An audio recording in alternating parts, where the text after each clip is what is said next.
En esta mañana quisiera que miremos la palabra del Señor y ustedes, como sabrán, las noticias que uno ve son el tema de la guerra que hay en Europa, y se duele de todas las cosas que está viendo, ¿no? Y se ven las armas que se están usando ahora, cuánto daño pueden hacer. Y una de las cosas que leía, se cree que se lanzó una bomba que se llama hiperbárica, que según se sabe ya se usó en Afganistán, en Siria, con el pueblo checheno. Es un artefacto que produce dos explosiones y explota en el aire y toma del oxígeno del ambiente y produce como una implosión. Se llama también bomba de vacío, y porque toma el oxígeno, lo absorbe. Y esta arma está usada para destruir búnker, pero si la atrapa a la persona, la vaporiza. Está prohibida por la Convención de Ginebra contra el uso de civiles, pero parece que se usa. Y entonces estas armas son muy destructivas, de muy largo alcance, y vemos los resultados: niños, gente, civiles que pierden la vida. Y bueno, uno se duele de estas cosas y horas. Y no sé si ustedes han tenido acceso, habrán visto videos de la oración de los pastores de Ucrania, pastores que están predicando en las zonas de conflicto, gente que va a ministrar a los propios soldados, tanto de Rusia como de Ucrania, y están jugando su vida, ¿no es cierto?, manifestando realmente que Cristo está en su vida, porque están sabiendo que puede ser el último momento de vida. Ante este hecho trágico y difícil, yo quería que miremos en la Escritura. Por ejemplo, en Efesios capítulo 6, en el versículo 12 dice: no tenemos lucha contra sangre y carne. Y está hablando de un conflicto, y dice la palabra en Efesios 6:12, para que no pueda seguir la lectura: porque no tenemos lucha contra carne y sangre, sino contra principados, contra potestades, contra los gobernadores de las tinieblas de este siglo, contra huestes espirituales de maldad en las regiones celestes. Está hablando de un conflicto espiritual. Y él sigue el texto mencionando que a causa de eso, verso 13 dice, habla de la armadura de Dios, de la coraza de justicia, el yelmo, calzado con el apresto del Evangelio, el escudo de la fe, y dice, tomando la espada del Espíritu, que es la palabra de Dios. Dentro de esta armadura, en el símil que hace el apóstol tomando la figura del soldado, la espada es el único elemento de arma ofensivo. Los demás elementos son defensivos, de protección. Y entonces entendemos nosotros que la espada es la palabra de Dios, la Escritura, la Biblia, la revelación que Dios trae es un arma para nosotros. Pero también quisiera que miremos Romanos 13:12, dice en su segunda parte: vestíos con las armas de luz. Romanos 13:12 dice: La noche está avanzada, ¿cierto? Se acerca el día, desechemos pues las obras de las tinieblas y vistámonos las armas de la luz. Está hablando en plural. Las armas de la luz. En 2 de Corintios capítulo 6 dice también, versículo 7, en palabra de verdad, en poder de Dios, con armas de justicia a diestra y siniestra. De nuevo usa el plural y está hablando armas a la diestra y a la siniestra. Como está hablando ya de otras armas, y en el capítulo 10 vuelve a mencionarlo. En el verso 4 dice: porque las armas de nuestras milicias no son carnales, sino poderosas en Dios para la destrucción de fortalezas. Y sigue dando una detallada explicación. Y entonces Pablo, tanto en Romanos como en Corinto, lo declaró en Efesio. En Efesio dice la espada del Espíritu y el arma, los demás son elementos defensivos. Solo que aquí en Romanos y en Corinto dice, tomemos las armas de luz, las armas de justicia a diestra y siniestra. Las armas de nuestra milicia no son carnales, poderosas en Dios. Entonces hay tres clases de armas. Estamos hablando de armas de destrucción de lo material, del cuerpo, de edificios, de lugares, de cosas. Y tenemos las armas también serían psicológicas, las armas almáticas, o en la Biblia también habla de que serían armas carnales, odio, ira, contienda, maledicencia, palabras hirientes, contrarias, actitudes, acciones psicológicas que se usan como armas. No le pegará una trompada porque no puede, pero opera ignorando a la persona, tratándola despectiva. Lo que, por ejemplo, en los niños adolescentes es el bullying, la expresión a través de acciones o de aislamiento que producen daños en las personas. Y luego están las armas espirituales.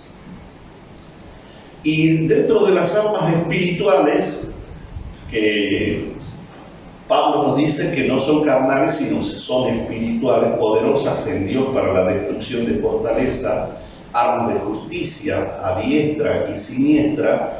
Entonces nosotros tendremos que saber cuáles son las armas que Dios nos ha dado. Dentro de la Escritura, una de las armas que Dios nos ha dado es la palabra de Dios. Dice la palabra, la espada, Efesios 6:17, la espada del Espíritu, que es la palabra. O como dice Mateo 4, cuando el Señor Jesús es tentado, respondió con la palabra, escrito está. Entonces es un arma que Dios ha dado y que nosotros tenemos que administrar a diestra y a siniestra. Otra de las armas que Dios nos ha dado es su nombre.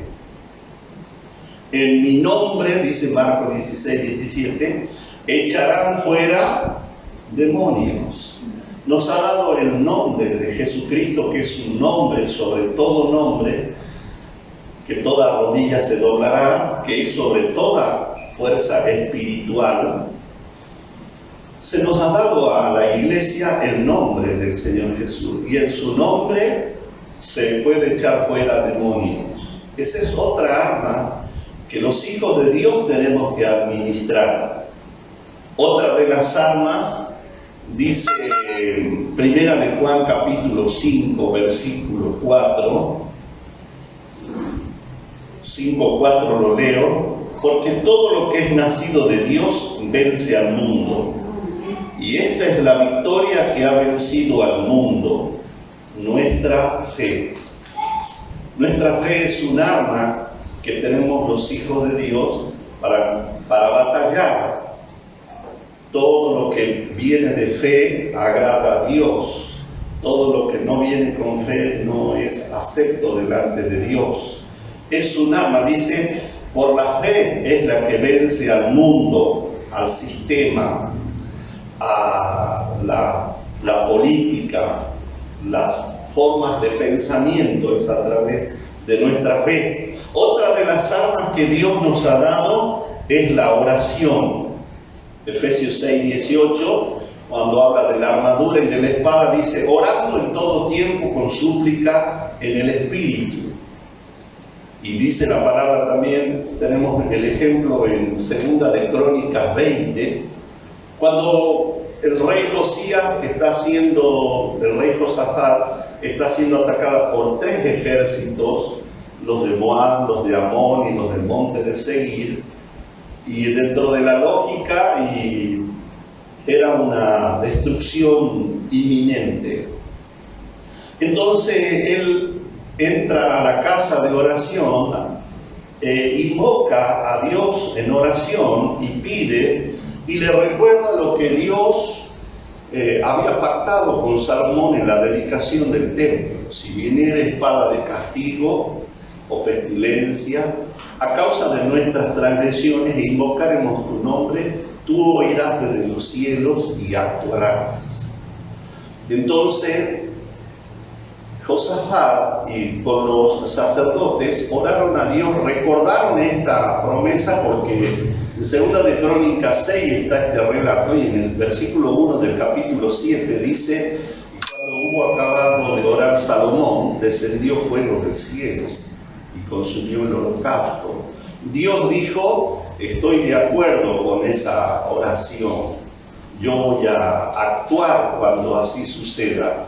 Entonces Josafat lo presenta y Dios opera, y en el capítulo 20, en el verso 14, dice, vino el Espíritu de Dios sobre Jaciel, hijo de Zacarías, de Benaía, de Giniel, de Matanía, levita, de los hijos de Asaf. Vino el Espíritu Santo y profetizó y dijo que se queden tranquilos, que Dios iba a pelear por ellos. Amén. Entonces, la oración, y hay miles de ejemplos de lo que la oración produce, el cambio de situaciones o de conflictos. Y en este caso tenemos la respuesta de Dios. La otra arma que Dios nos ha dado es la alabanza. Dios habita en medio de las alabanzas de su pueblo. En 2 de Crónicas, en esta historia que Dios lo ha puesto para nuestra enseñanza, dice Romanos 15:4, todo lo que se ha escrito es para nuestra enseñanza. Dice que ha habido consejo con el rey, pusieron a algunos que cantasen y alabasen y que dijesen, le dio la letra de la canción, porque para siempre es tu misericordia. Y dice en el verso ese, y cuando empezaron a entonar los cánticos de guerra, Dios puso en el verso 20, Dios puso las emboscadas de los enemigos y se destruyeron ellos mismos. La operación de destrucción comenzó cuando ellos empezaron a alabar, cuando ellos empezaron a entonar el cántico y se le dio la letra, una letra inspirada, porque en Apocalipsis dice que esa es la canción que se canta en el cielo, porque para siempre es tu misericordia. Tiene una relevancia cósmica esa palabra, esa canción, y se ejecuta en el plano humano una operación de Dios y son destruidos el enemigo. De allí que nosotros entendemos que la alabanza tiene es un arma que Dios nos ha dado a nosotros. ¿Está alguno triste?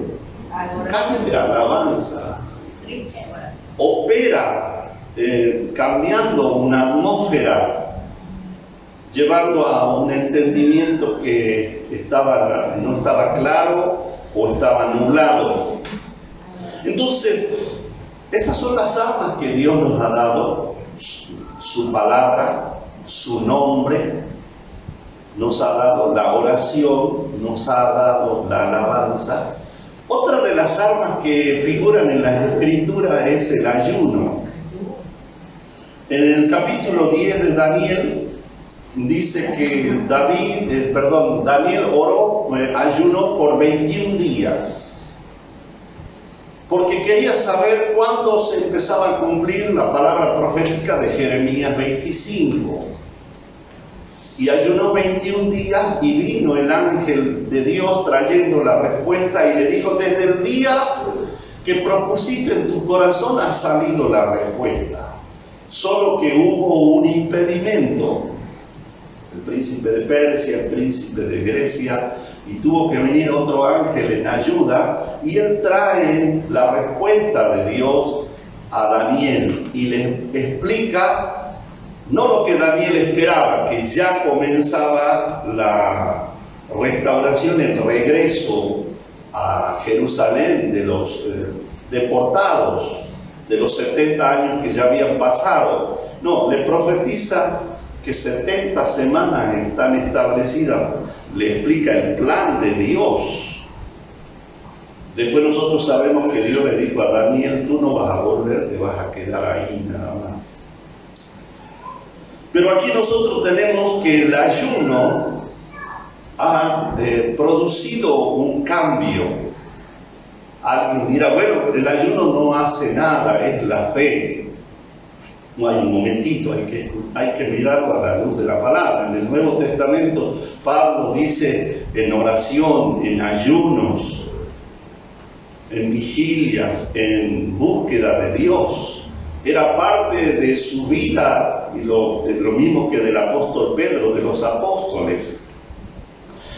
En el libro de Esther, en el capítulo 4, en el verso 16, habla del ayuno que junto con Mardoqueo ellos decidieron ayunar 3 días y no tomar agua y no comer, e invocar a Dios porque la situación era crítica. Estaba firmado un decreto que para la fecha de diciembre 13 sería la destrucción de todo el pueblo judío, y que todos los ciudadanos de Persia tendrían que armarse para arremeter en contra de los judíos y expropiar todos sus bienes. Ahí está. Y entonces está declarado, y dice Esther: yo y mis doncellas ayunaremos, y le dice a Mardoqueo que él y el pueblo también ayunen, invocando el favor de Dios. Y la Biblia nos dice que al cabo de esos días hay un encuentro con el rey Asuero, y conocemos la historia de los 3 banquetes que ella ofrece.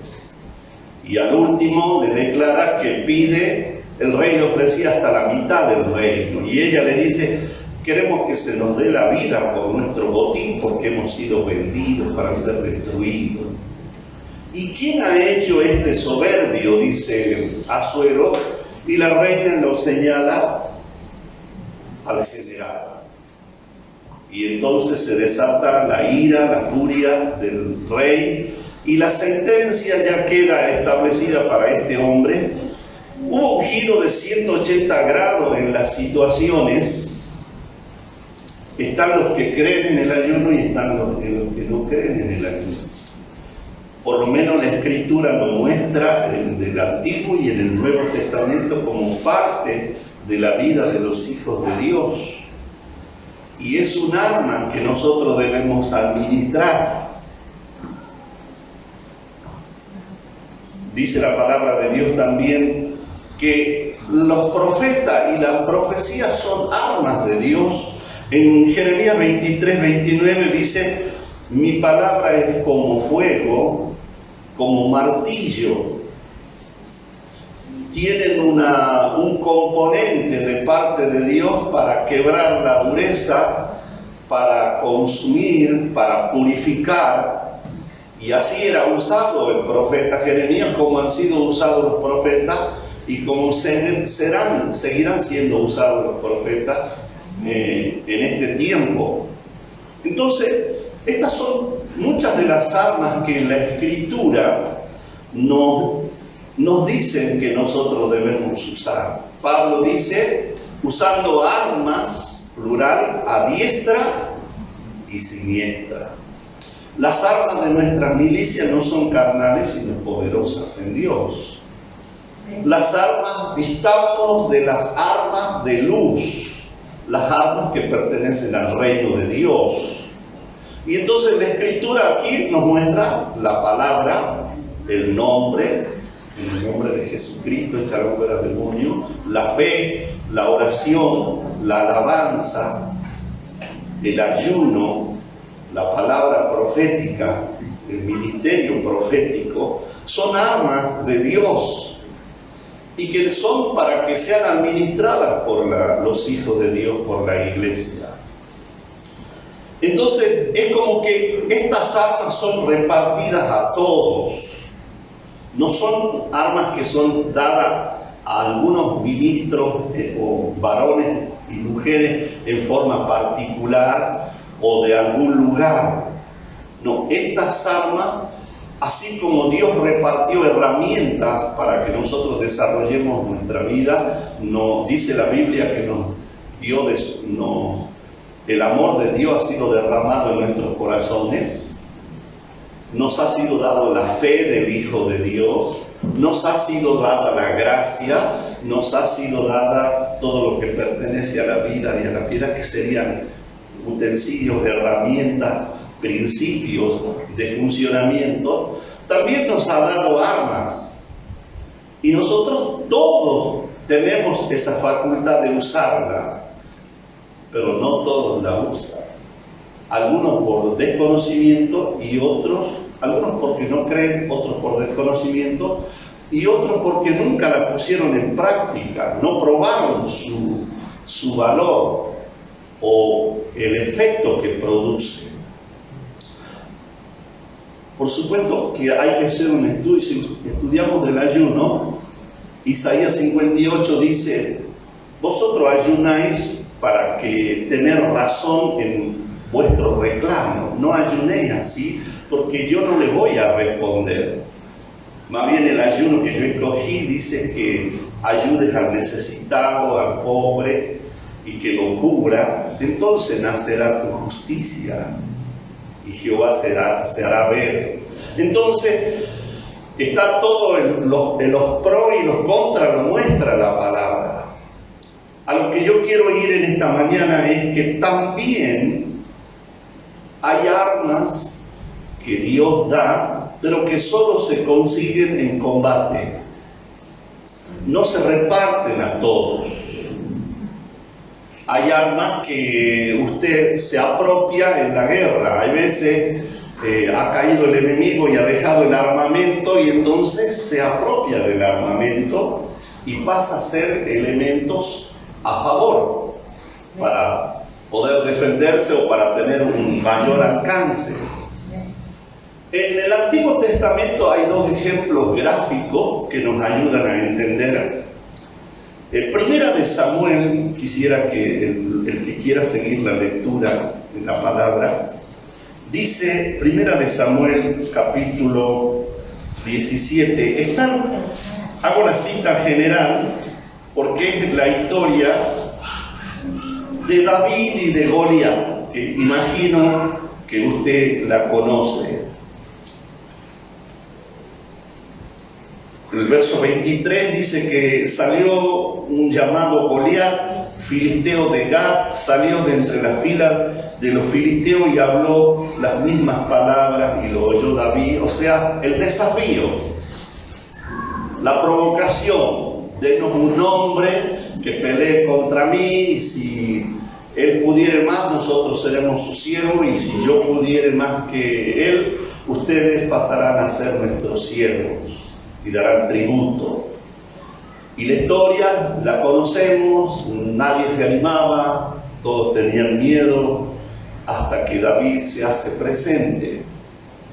Y conocemos la historia de la piedra, del tamaño del gigante, el arma que portaba, dice que espada y usaba jabalina. La jabalina, según las medidas, era más o menos de más de 3 metros, porque él era de 2,60 metros aproximadamente. Y la espada también era de 1,30 metros, 1,20 la que él manejaba. Sabemos la historia, la piedra le golpea, cae, desvanecido. David se apresura, va hacia el filisteo, agarra la espada y le corta la cabeza. Conocemos la historia, ¿verdad? Y ahí se produce un cambio de atmósfera, agarran valor los hebreos y salen a perseguir los filisteos, y los filisteos le agarró el pánico y huyeron, porque se veía, si a su paladín fue destruido, ¿qué le quedaba para ellos? Huyeron. Y ahí fueron perseguidos, y sucedió una gran victoria para con Israel. Y sabemos que cambió la situación de David. ¿Cuál es el punto en esta historia? ¿Quién se quedó con la espada de Goliat? David. Diríamos, aquí se usa la palabra souvenir, el regalito que representa o que nos recuerda un cumpleaños, una fiesta, un casamiento, un aniversario. El souvenir que se quedó, el recuerdo que se quedó de esta situación. Acuérdense que se le presentó al rey Saúl la cabeza de Saúl, ¿no es cierto? Pero él se quedó con la espada de Goliat. Esa arma en las manos del enemigo es un elemento para destruir a los hijos de Dios, al pueblo de Israel.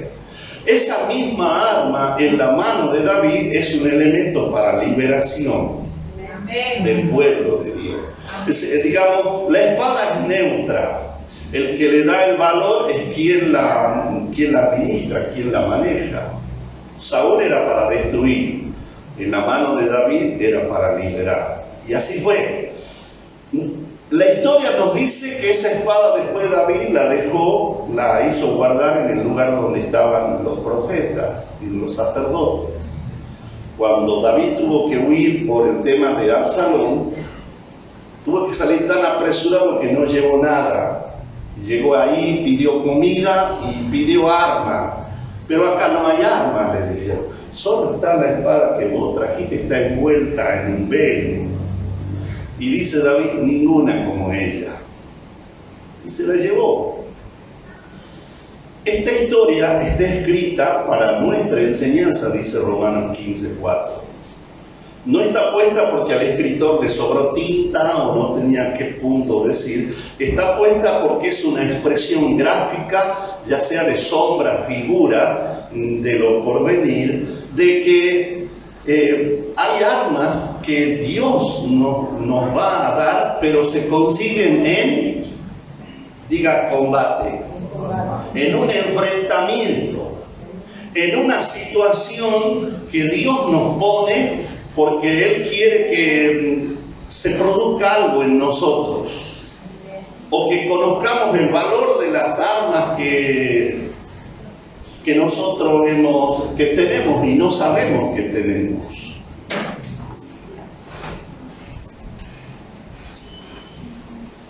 No sé si ustedes han tenido experiencia con demonios, pero el que ha tenido una experiencia y no sabía nada o no tenía información, vive una experiencia graficada con esta forma.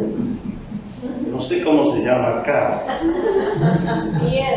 Miedo. Allá le dicen supi o julepe o miedo. Y las personas, muchos, han acudido a lo que sabían hasta lo que no sabían en el momento del miedo y usaron en el nombre de Jesús y reprendieron y descubrieron que hay una autoridad y hay un nombre en el cual ejercer esa autoridad, y así en diferentes situaciones. Hay cosas que nosotros vivimos, batallas, algunas son psicológicas, otras son físicas, otras son materiales, otras son espirituales, pero el punto que Dios nos las pone es para que enfrentemos el combate y al vencer esa arma que el enemigo o la circunstancia quería destruirnos, ahora puede pasar a las manos de nosotros como un elemento de bendición. Amén. Quiero dar otro ejemplo y luego vamos a hacer una conclusión. En 2 de Samuel capítulo 23, Dios grafica otra historia de las muchas detalles que ahí da. Ahí están los valientes de David, que esos muchachos eran terribles. Irrumpieron un par de ellos en el medio del campamento, cortando filisteos como se corta el pasto, para ir a traer un poco de agua para David. Y David, viendo la valentía y el peligro, no se la tomó, hizo una ofrenda de libación, la derramó para Jehová, porque el valor que tenía esa agua. Y aquí es mencionado en el verso 21, vamos a leerlo, si usted lo quiere seguir. Verso 20 vamos a leer. Después Benaía, hijo de Joiada, hijo de un varón esforzado, grande en proeza de Capsel, mató a 2 leones de Moab, y él mismo descendió y mató a un león en medio de un pozo cuando estaba nevando, dice. Y el verso 21. También mató él a un egipcio, hombre de gran estatura, y tenía el egipcio una lanza en su mano, pero descendió con él con un palo, y arrebató al egipcio la lanza de la mano y lo mató con su propia lanza. ¿Y quién se quedó con la lanza? Benaía. Para los que les gusta lo profético, todos los nombres de lugares y de personas no están traducidos, son con significado profético. Por ejemplo, Benaía significa ha construido. Ha construido.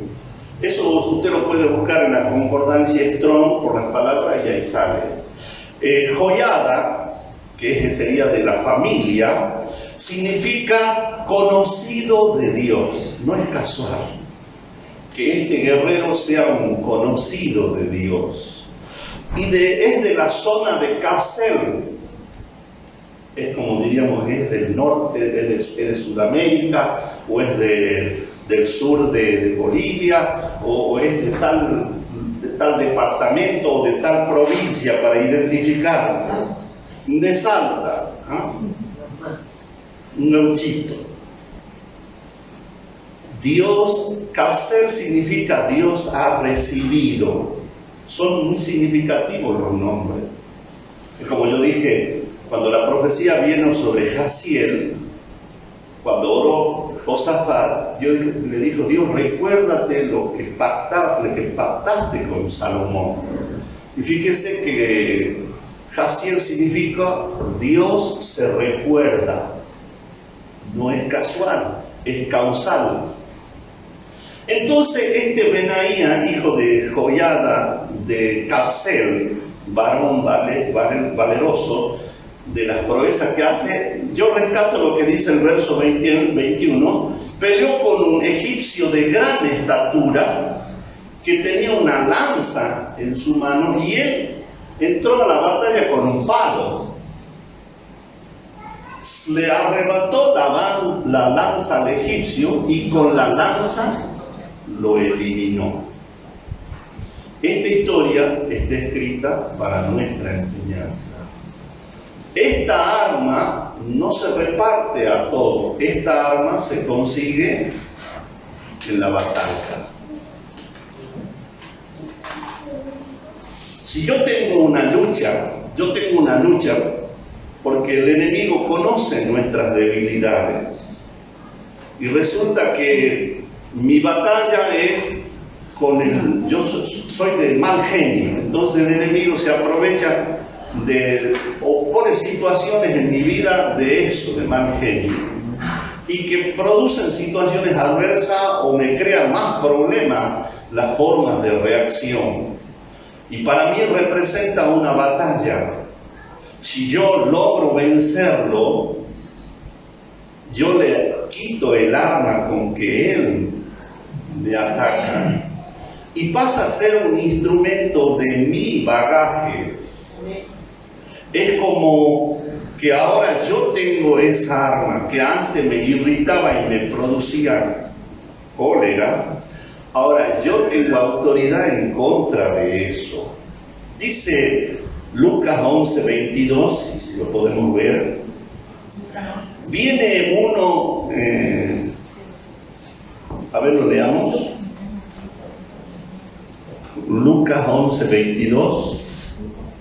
A ver si lo ponemos ahí en la pantalla. Dice: pero cuando viene otro más fuerte que él y le vence, le quita todas sus armas en que confiaba y reparte el botín. Cuando uno logra desarmar al adversario, le quita las armas en las cuales se hacía fuerte o poderoso, y entonces uno lo puede dominar y después puede saquear su territorio. Y acá dice aquí, porque son palabras del Señor Jesús, cuando viene otro más fuerte, no es que usted sea más fuerte, sino que el Espíritu Santo que está en usted lo hace capaz, con el conocimiento de lo que Dios ha hecho, dice, le vence y le quita todas las armas en que confiaba y reparte el botín. Segunda de Pedro 2:19 dice: el que es vencido de lo malo por alguno es hecho esclavo del que lo venció. A ver si está ahí. Segunda de Pedro 2:19. A ver si para que lo veamos. El que es vencido por alguno, capaz que yo puse. Está bien ahí. ¿Está bien? Está bien, porque el que es vencido por alguno es hecho esclavo del que lo vence. Muy bien. Porque el que es vencido por alguno es hecho esclavo del que lo venció. Y eso es una regla normal. Sucede en todos lados. Lo vemos en la pelea de la UFC. Yo no veo mucho eso, ¿no? Y hay uno solo que sale vencedor ahí en el asunto, ¿no? Pues ir por la plata, ¿no? Dice: no seas vencido de lo malo, sino vence con el bien el mal. Romanos 12:21: no seas vencido de lo malo, sino vence el mal con el bien.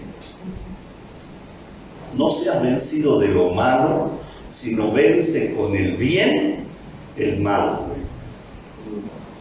Eso dice Dios en la confrontación, en la batalla. Hay batallas en contra de la carne, hay batallas psicológicas, hay batallas espirituales. Yo encontré un arma para vencer así de esta manera en la Escritura. Dice Filipenses 4:5: vuestra gentileza sea conocida de todos los hombres. El Señor está cerca. Vuestra gentileza sea conocida de todos los hombres. El Señor está cerca. Y yo creo que este es una arma. Vuestra gentileza. La palabra gentileza es consideración no por sus propios valores, sino por la del otro, siendo justo y honrado en la administración. Eso es la gentileza, es una forma de responder noble y correcta, no mirando solamente por el interés personal, sino el del otro. y respondiendo de una manera que es agradable a Dios. Dice, vuestra gentileza sea conocida de todos los hombres. Y hay una palabra que la describe en el griego, se llama epiekes. No sé si la pronuncio bien, pero ya le vamos a preguntar a Pérez Millón, ¿no? O al amigo Carlos, ¿cómo es? Entonces, tiene varias traducciones. Una es gentileza, otra es amabilidad, y en otras partes de la escritura está traducida como afable. Y son términos que uno puede entender de comportamiento, de funcionamiento. Y ahí dice, el mismo Filipense, cuando no hay esta gentileza, se produce lo que dice el capítulo 4, en el versículo 2. Pablo dice, dile a Evodia y Sintique que se pongan de acuerdo. Ruego a Evodia y Sintique que sean de un mismo sentir en el Señor. O sea, discrepaban, pero de lo lindo, ¿cierto? Y era notorio, porque no había esa gentileza, no había ese trato. Por eso Proverbios 15:1 dice, la blanda respuesta aplaca la ira y la palabra áspera hace subir el furor.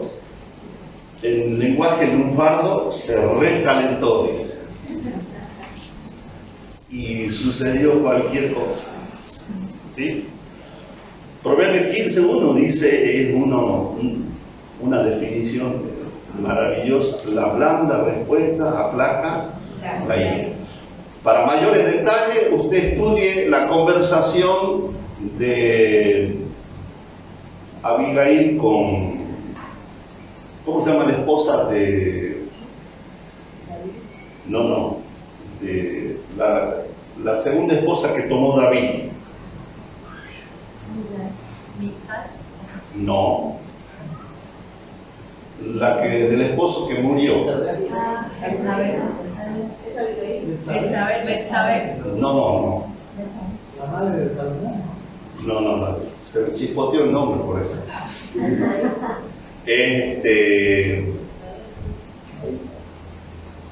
No, Abigail.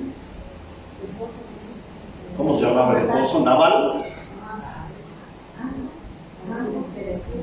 ¿Cómo se llamaba la esposa? ¿Alguno se acuerda? Yo no sé.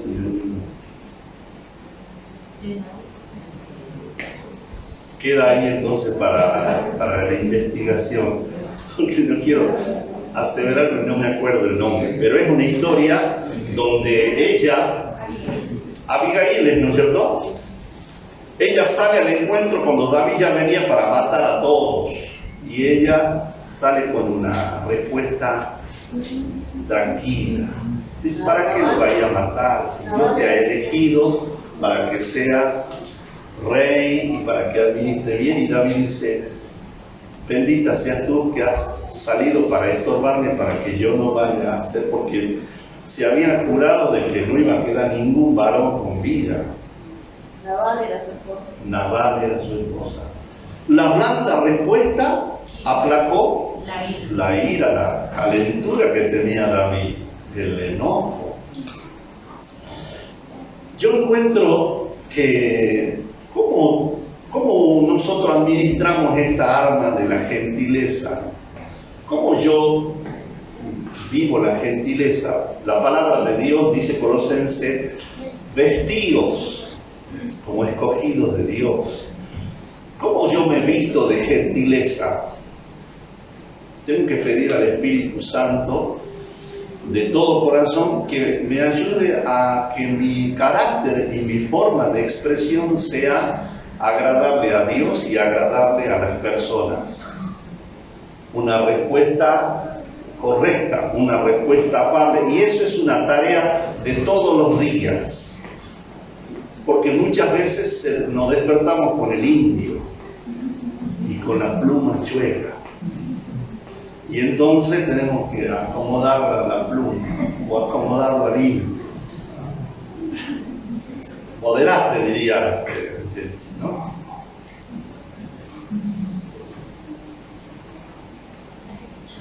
Gloria al Señor. ¿Sabe qué? Yo lo veo en esta historia, esta palabra dice, no seas vencido de lo malo, sino vence con el bien el mal. Devolver bien por el mal. Devolver una respuesta correcta. Romanos 12 dice, ascuas de fuego amontonará sobre su cabeza. No sé si he escuchado esa frase. Sí. Ascuas de fuego amontonará sobre su cabeza. En la versión Dios habla hoy, dice que le arda la cabeza de vergüenza, dice Dios habla hoy. Y en la nueva versión internacional dice que se avergüence de su conducta. Y quiero terminar con este ejemplo. Segunda de Reyes, no hay segunda de Romanos, ¿no? Salvo el pastor Marcelo no va a explicar segunda de Romanos. Segunda de Reyes. Era para si a ver si estaba despierto. Segunda de Reyes cuenta una historia, capítulo 6, donde está Eliseo.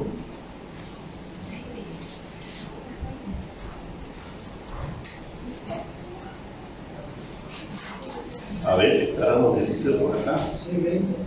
Dice en el verso 18.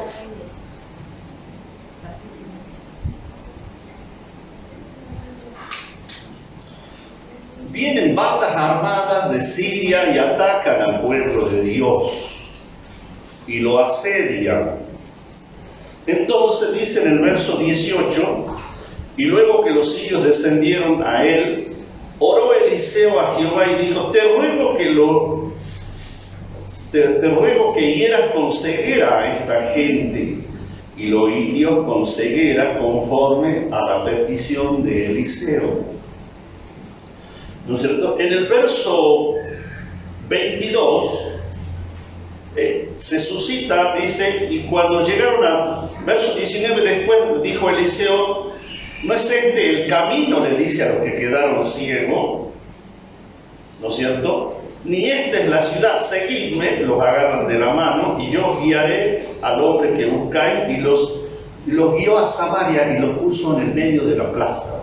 Verso 20, y cuando llegaron a Samaria, dijo Eliseo, Jehová ahora abre los ojos de estos para que vean, y Jehová abrió los ojos, y miraron y se hallaron en medio de Samaria.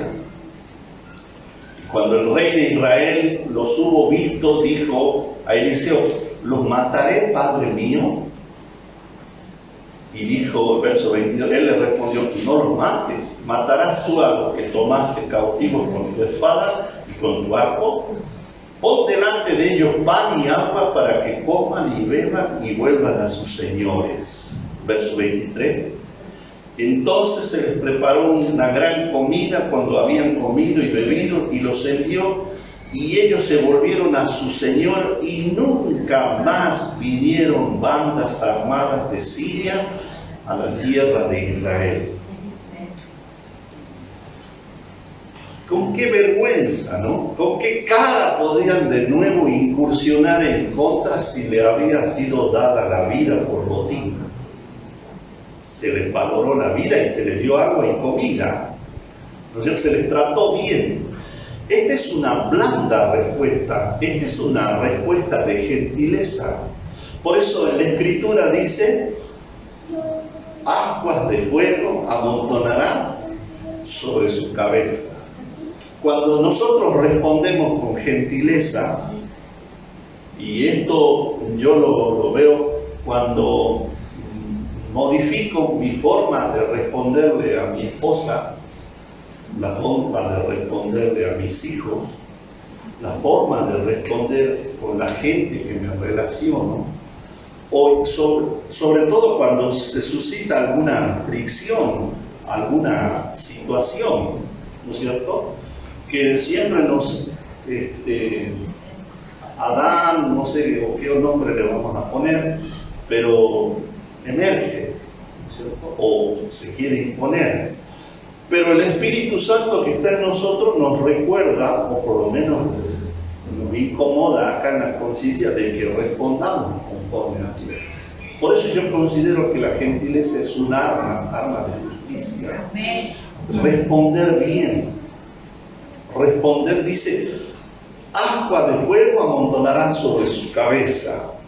Que se avergüence de su conducta. Los avergonzó esta acción que hicieron de ellos. En vez de matarlo, le dieron agua y comida y le vuelvan a la casa. Lo está esperando su familia, sus hijos. Nunca más vinieron bandas armadas en contra de Israel, dice la palabra. Que se avergüence de su conducta cuando uno responde bien. Por eso la blanda respuesta aplaca la ira, y la palabra áspera lo aumenta al asunto. Yo creo que es una de las armas de justicia que todos tenemos que trabajar en administrarla, porque no es sencillo, pero si Dios lo dice, es que es factible.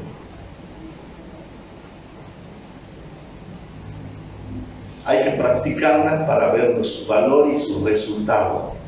Una cosa es desde el conocimiento bíblico, teológico, otra cosa es desde el conocimiento de la práctica de las armas, la palabra de Dios, el nombre de Dios, la fe, el ayuno, la alabanza, la palabra profética. Todas son armas que esas Dios las repartió a todos. Y hay las armas que se consiguen en combate. Conocí un caso muy patente. Una persona estuvo enferma de cáncer y luchó a través de la oración, también de la medicación, pero su fe no decayó y creyó que Dios le iba a sacar adelante a la persona. Amén.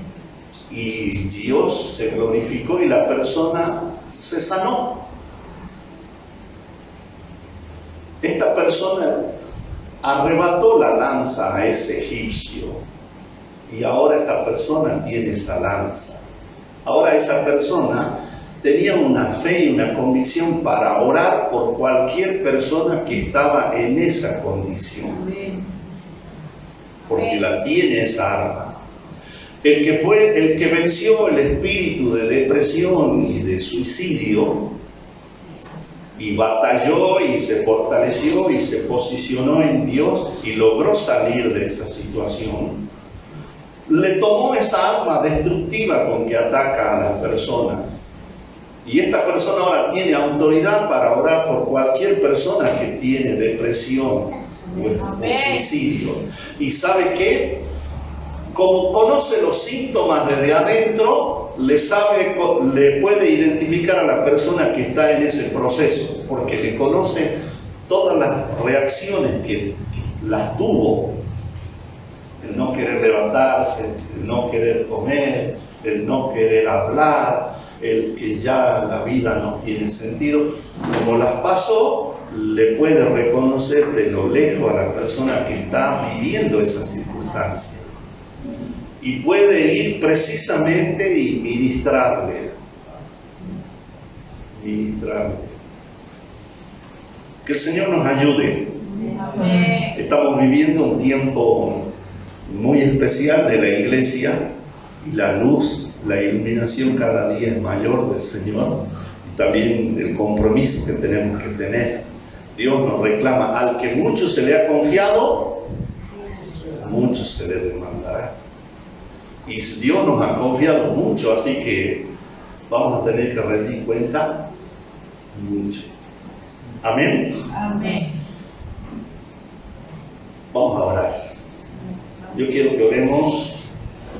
Bueno, el que quiera usar las armas, pídale al Señor que le ayude a conocerlas y a administrarlas.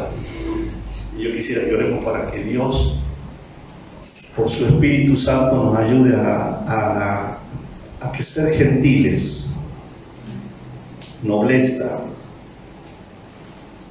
Padre, en esta mañana yo te doy gracias porque nos podemos reunir y venir a tus pies, porque tú tienes palabra de vida eterna. Somos tus hijos y tú nos has ganado por tu obra perfecta y estás trabajando para hacer de nosotros conforme a tu imagen. Padre, te ruego en esta hora, yo deseo y pido a ti, Señor, que por la gracia del Espíritu de Dios pueda en mí, en mi carácter, en mi persona, manifieste la gentileza. Que yo pueda tener una respuesta afable, apacible, clara, franca, precisa, pero que sea de acuerdo a tu Espíritu, Señor. Y que me ayudes a saber manejar el tiempo y las reacciones, para que se manifieste el Cristo que está en nosotros. Padre, te doy gracias por los niños, Señor. Te doy gracias por los jóvenes, por los matrimonios. Gracias porque tu paciencia ha sido maravillosa, por eso estamos aquí. Señor, te ruego por cada familia, por su economía, su finanza y las cosas que tú les has dado a administrar, puedan multiplicarlas para tu reino y para sus beneficios. Señor, gracias por permitirme en esta mañana. En el nombre del Padre, del Hijo y del Espíritu Santo.